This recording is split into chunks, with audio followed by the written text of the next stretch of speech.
አብዛኞቻችን ሕይወቱን ስናስበው ልክ እንደ ከባድ ጦርነት ነው አይደል? ግን እስቲ ሌላ አንድ አፍታ ሌላ ሐሳብ እናስብ። ሕይወት ጦርነት ሳይሆን ጨዋታ ቢሆንስ? ሕግ ያለው እና ደግሞ ልናሸንፈው የምንችለው ጨዋታ። ዛሬ ከ100 ዓመት በፊት በፍሎሬንስ ስኮቪልሺን የተጻፈ መጽሐፍ ላይ ተመስርተን የዚህን ጨዋታ ሕግጋት አብረን እንመረምራለን። ይህ መጽሐፍ እኮ የተጻፈው ከ100 ዓመት በፊት ነው።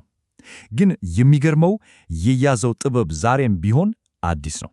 ለብዙዎች የሕይወት መመሪያ ሆኖ የሚያገለግል ጊዜ የማይሽረው እውነት ነው። እሺ፣ የመጽሐፉ ዋናና መሠረታዊ ሐሳብ ይህ ነው። አብዛኛው ሰው ሕይወትን እንደ ጦርነት ይቆጥረዋል። ነገር ግን ጦርነት አይደለም፣ ጨዋታ ነው። እስቲ ቆም ብለን እናስበው። ይህንን መቀበል ብቻውን አመለካከታችንን ሙሉ በሙሉ ይገለብጠዋል። ከፍ ለሚያ ስሜት ወደ መጫወት ስሜት። እንግዲህ ለዛሬ እኔ እንደ አማካሪ ልሁን። ከድሮ የማማክር መዝገቤ ውስጥ አንዳንድ አስገራሚ ታሪኮችን እየገለጥን የጨዋታውን ሕግጋት አብረን እንማራለን። በእነዚህ ታሪኮች ውስጥ ጨዋታውን ለማሸነፍ የሚያስችል የተደበቀ ጥበብ እናገኛለን። እና የመጀመሪያው ሕግ፣ ምናልባትም ከሁሉም በላይ ወሳኙ ሕግ ይሄ ነው። በሕይወት ጨዋታ ውስጥ ትልቁን ሚና የሚጫወተው ሐሳባዊ ምስል የመፍጠር ችሎታችን ነው። በአእምሯችን የምንስለው ነገር በመጨረሻ በእጃችን የምንይዘው እውነታ ይሆናል። ይህንን ጨዋታ በደንብ ለመጫወት መጀመሪያ አእምሯችንን ተጫዋቾች መለየት አለብን። 3 ዋና ዋና ክፍሎች አሉት። አንደኛው ሕሊና የምንለው ይሄ በየቀኑ የምናስብበት የምንወስንበት ክፍል ነው። ከዛ ደግሞ ንዑስ ሕሊና አለ። ይሄኛው ክፍል በጣም የሚገርም ነው። ልክ እንደ ለም መሬት ነው። ምንም ጥያቄ የለውም። የፍርሃት ዘር ብንዘራበት ፍርሃትን ያበቅላል። የተስፋ ዘር ብንዘራበት ተስፋን ያበቅላል። ሦስተኛውና የመጨረሻው ልዕለ ሕሊና ይባላል። ይሄኛው ደግሞ በውስጣችን ያለው የመለኮታዊ ጥበብ ምንጭ ነው። ፍሎረንስ በጣም በሚገርም ምሳሌ ነው ይሄንን የምታስረዳው። የአእምሮ መቀስ ትለዋለች።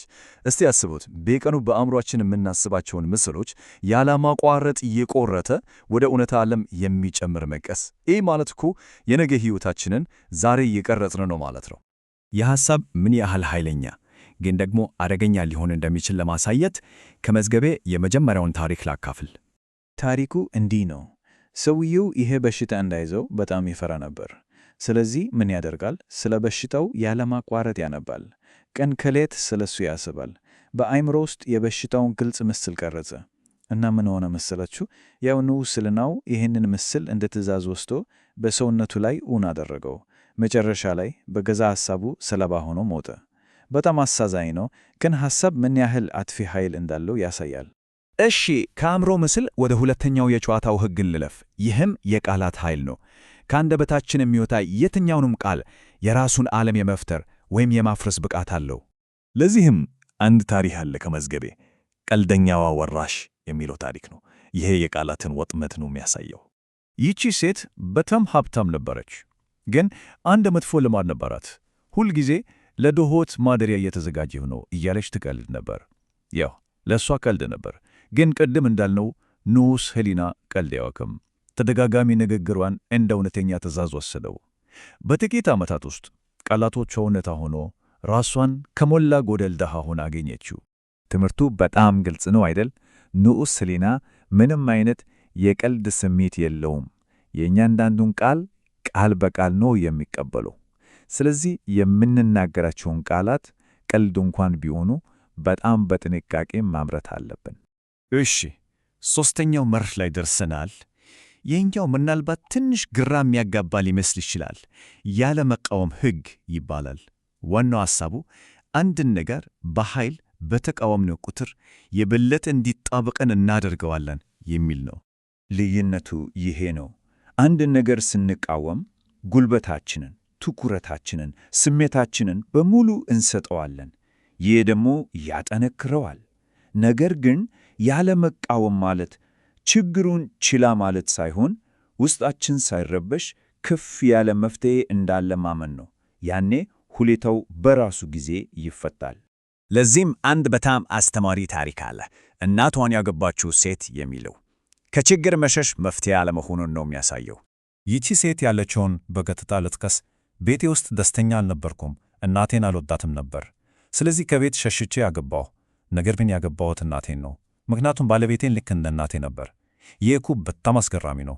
እናቷን በመቃወምና ከሷ በመሸሽ ሳታውቀው ያንኑ ባህሪ ያለውን ሰው ወደ ሕይወቷ ሳበች። የምንቃወመው ነገር ሁሌም በአዲስ መልክ ተመልሶ ይመጣል። ስለዚህ እውነተኛው መፍትሄ መሸሽ ሳይሆን በውስጣችን ያለውን ነገር መለወጥ ነው። እሺ፣ አሁን ደግሞ በጨዋታ ውስጥ ካሉት ሁሉ ምናልባትም በጣም ኃይለኛው ስልት ላይ ደርሰናል። ሸክምን ማስወገድ ይባላል። ማንኛውንም መሰናከል ወይም ጭንቀት ለማሸነፍ የሚያስችል ተግባራዊ ዘዴ ነው። እዚህ ላይ ሸክም ስንል የምናወራው ስለሚታይ ነገር አይደለም። ይልቅ በንዑስ ሕሊናችን ውስጥ ስር ስለሰደዱ ፍርሃቶች፣ ቂሞች፣ የለኝም ስሜቶች ስለ እነዚህ ነው። እነዚህ ነገሮች ሳናውቃቸው ሕይወታችንን እየቆጣጠራሉ። ታዲያ እንዴት ነው ይህንን ሸክም የምናስወግደው? ሂደቱ 3 ደረጃዎች አሉት። አንደኛ ሸክሙን መለየት ነው። ፍርሃት ነው? ቂም ነው? ምንድን ነው? ሁለተኛ ከኛ በላይ የሆነ ሁሉን ቻይ ኃይል በውስጣችን እንዳለ መቀበል ነው። ሦስተኛ ይህን ሸክም በውስጤ ባለው ክርስቶስ ላይ እጥላለሁ እናም ነፃ እሆናለሁ የሚለውን ቃል በተረጋጋ መንፈስ መድገም። ይህ ማለት ችግሩን ከአቅማችን በላይ ለሆነ ኃይል ማስረከብ እና ለመፍትሄው መንገድ መክፈት ማለት ነው። እንግዲህ የዛሬው የማማከር ክፍለ ጊዜያችን እዚህ ላይ ተጠናቋል። ዋናው ማዘጃችን ምንድን ነው? ማንም ሰው የሁኔታዎች ሰለባ አይደለም። ሁላችንም የራሳችንን የዕጣ ፈንታ ጨዋታ ውጤት መወሰን የምንችል ንቁ ተጫዋቾች ነን። ቁልፉ በእጃችን ነው። ስለዚህ የመጨረሻው ጥያቄ ይሄ ነው። ሕይወት ጨዋታ ከሆነ እና አሁን አንዳንድ ሕግጋቱን ካወቅን ቀጣዩ የእኛ እርምጃ ምንድን ነው? ምርጫው በእጃችን ነው።